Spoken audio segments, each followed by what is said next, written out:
God dag alle sammen. Velkommen til Kokkøkken. God dag alle sammen. God dag alle sammen. Velkommen til Ratatouille-køkkenet. Det er endelig jul. Endelig. Det som alle har ventet på hele årstiden. Så vil mig og Karoline lave en serie, hvor det hedder Rottekøkkenet, hvor vi laver mad og underviser jer i at lave mad. I dag vil vi lave svenske chokoladebrød. Og ja, det er ikke rigtig brød. Det er bare lort. Det handler ikke noget om jul. Jo! Det er fanden gør det, mand. Ja, se på thumbnailen, hvor delicious de ser ud. De smager. Det er crunchy, det er alt. Så det, I skal bruge er Hvedemel, bagepulver, sukker, vaniljesukker, kakaopulver, koldt smør og æg. I hørte det alle sammen, Karoline sagde det. Og med det sagt, lad os hoppe direkte ind i videoen. Whee! En tør skål skal I bruge. Og et måledimsting. Det hedder en vægt. Stupid. Først. Nu skal jeg have 150 gram hvedemel. 42. 80. 16. Nu skal vi bruge bagepulver, og det bliver en teske.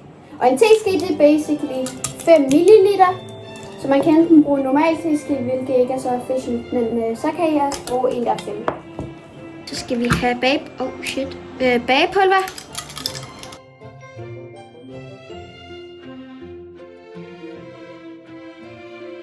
Nu skal vi have sugar.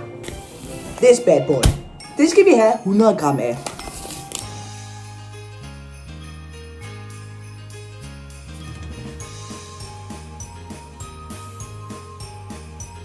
Nu tager vi vores sukker. Det lader vi i. Så tager vi en teske 5 ml. Så tager vi af vaniljesukker. Uden top, tak. Og så er det i. Det ligner mere crystal meth, end hvad det ligner vaniljesukker. Det siger man ikke på YouTube. Nu skal vi have en spiseske 15 ml kakaopulver.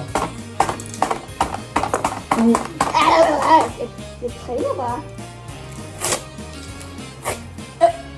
Stupid. Og 15 ml en spiseske. Og I skal fandme passe på, fordi det her, det er farveægte.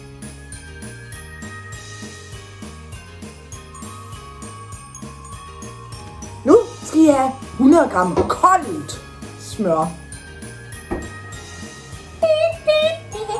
Så skærer vi. Tager vi lidt mere. Det her smør skal ikke i det tørre endnu. Så vi har det her. Vi må ikke tage smør i dernede. Så den stiller vi til side. Stil smøren til side. Det er goddammit vigtigt. Og nu har vi alle de tørre ingredienser i. Og nu skal vi blande den sammen. Det er lige meget hvilket element I bruger. Ske, piskeris, whatever. Bare I blander det sammen. Nu skal vi til det meget klamme. Vi skal tage smøret og skære det i små stykker. Det er også et lille stykke, mand. Og så skal vi bruge vores fingre og smuldre det. Så er der timelapse tid.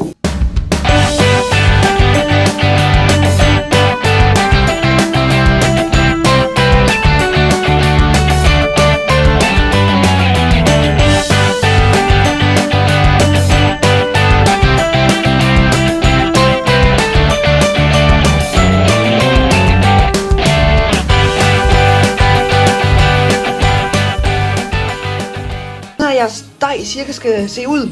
Og nu tager vi vores flotte æg. And crack it. Og så sådan med blomme.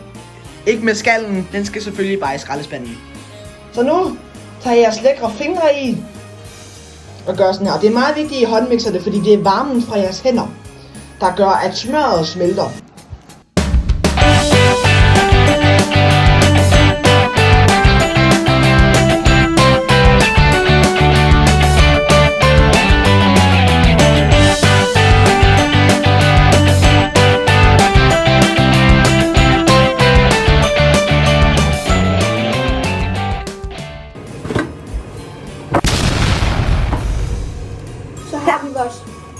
her der er eksklusiv, den må gerne se meget, meget fedt ud og klam ud.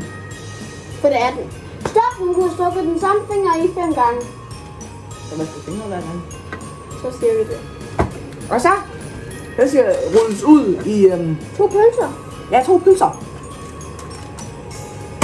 Og ja, det skal ligne sådan noget virkelig klam diarré.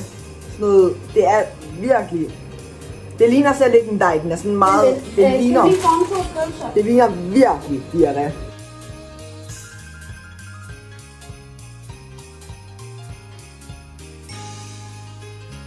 Det ser meget diarré ud, det prøv at se, du kan se, den er meget, meget fedtet, den her. Så det er lidt svært at arbejde med. Men bare, hvis du gør sådan, hiver det ud stille og roligt, lægger det ned og presser det ud af alle sider, så bliver det sådan her. Det skal cirka være samme tykkelse og ja, samme længde, så de skal have samme bagetid jo. Så, nu skal vi bare sætte dem ind i ovnen. Den skal cirka have 10 minutter i 175 graders varme. Husk på det, 175 grader. Og den skal ligge i den midterste lille. Her. Lige i midten af jeres ovn. I midten af jeres ovn skal den ligge i cirka 10 minutter. I 175 graders varme. Luftvarme. Så skal I gerne kunne se et bedre resultat, for eksempel. De ser ikke så diarréagtige ud. De ser mere lækker ud.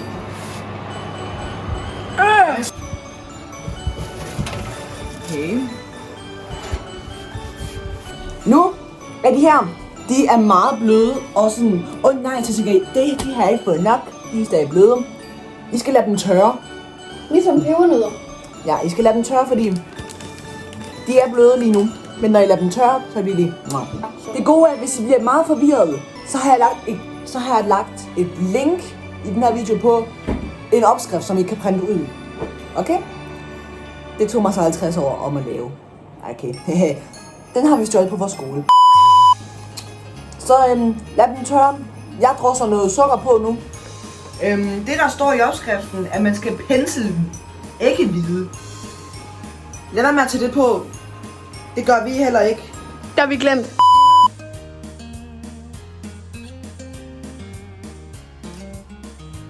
Og det vi gør nu, de er begyndt at blive lidt hårde, men stadig lidt bløde. Så nu skal I bare skære dem i sådan nogle her små stykker cirka. Og bare gøre det ved alle. Nu er de færdige at cutte ud. Så tusind tak, fordi I gad at så med på den her video. I næste afsnit skal vi lave Pandekager. Så, det var det. Vi glæder os så meget til at se jer i næste video. Bon appetit!